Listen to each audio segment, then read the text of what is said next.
So in the US overall, there's something near $1 billion of wage theft going on for the Latino community specifically. So we looked at that early on. We thought, what can we do to mitigate some of that in our local market?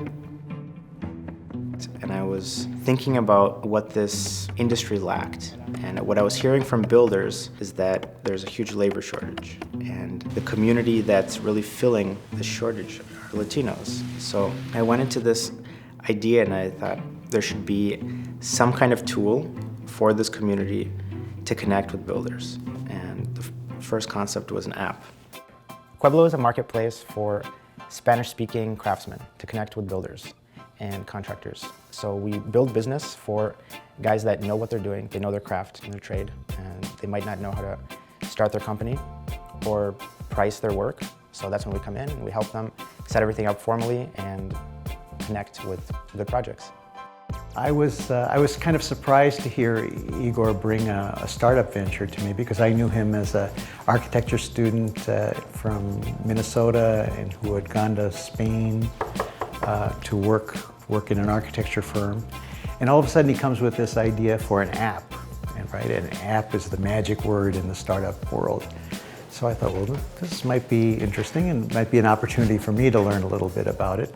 So Queblo creates a marketplace for Hispanic workers and all the people on the buy side, like the builders, the commercial and residential and homeowners. And it does it several ways, through an app, where people can advertise their work, submit bids, people can look at the work of the artisans, their portfolios, actually pay online.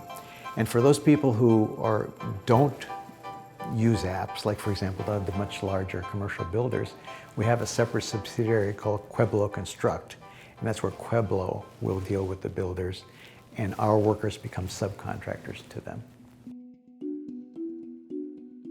So can we handle all this volume that's coming on? Are we in a good position to actually take on these projects? Well, it's one of the struggles that dates back to the founding of the venture. It was always a very small team.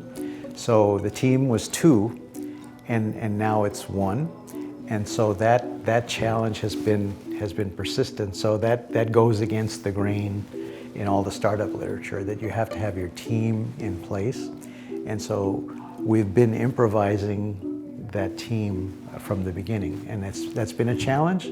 But I think Igor has also grown as a founder in that process. Right now it's getting to be a little bit too much. So I personally can't go to all the projects. Okay. Margarito's been helping on a few of them, but we definitely need a new project manager. Now remind me, Margarito's one of our former guys, right? Who stepped up. Exactly. Well, that's good. Oh, I saw that his ad at Facebook actually, and then when I met him, I mean, I couldn't believe that that was the thing that would actually help us to find better quality of communication and ways to find jobs. I tried that before myself, and it was hard because I have to do the jobs and I have to go out and find them. Now I can just focus on doing them, managing them, and actually Igor is just trying to find jobs, and it's easier for him because they come to him now.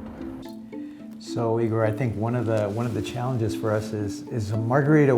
We are managing to compensate from the flow of funds, but yes, as you bring on more people, we may not. So one of the things that I think you have to do is sort of find people who really are buying into the mission of Queblo, like Margarito, because Margarito saw the potential as a worker and now is willing to invest himself.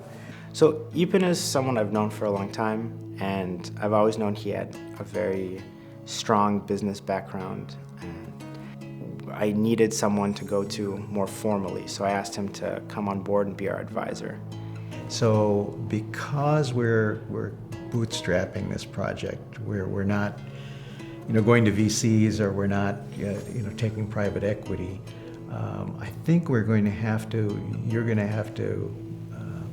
do some missionary selling to tell people that in the short run you may have to invest something in here, but you know that it's for a company that's going to grow, that's in a market with opportunity, giving market to their own brothers in the trade. We just have to find those people in the network. Do you think we can? I think it's possible. Not everyone is set up to give us that much time, but I think that the guys are there. Well, I believe in it because this is a big need that everyone talks about. Every time I pick up the paper, I see there's a shortage of construction workers. We need to increase minority participation. And in my estimation, what I see out there in the profit and nonprofit space is not working. And every job I've seen, it is working. And they get paid. There's no wage theft. There's no nonprofit skimming off a gigantic chunk for overhead. So I really believe in the social mission because, I'm an immigrant too. So Eapen has been very helpful as a sounding board throughout the last 2 years. He's directed us and kind of opened our minds on what Queblo actually is and how we're achieving our mission. I think anybody, whether you're in a startup or even you're a student contemplating a university decision, needs a good mentor. You're there to encourage people. You're there to kind of support them, and you're there to sort of, I'd say, almost lastly, bring some technical expertise. Igor really has a bond with our workers, and we can't hold them. They're not contractually obligated to us, but they want to work with us because they see him as a supporter of what they're doing in their business. So I've admired the way he's seen problems. They would sort of give me gas, but he's gone and just rolled off his shoulders and he's dealt with them.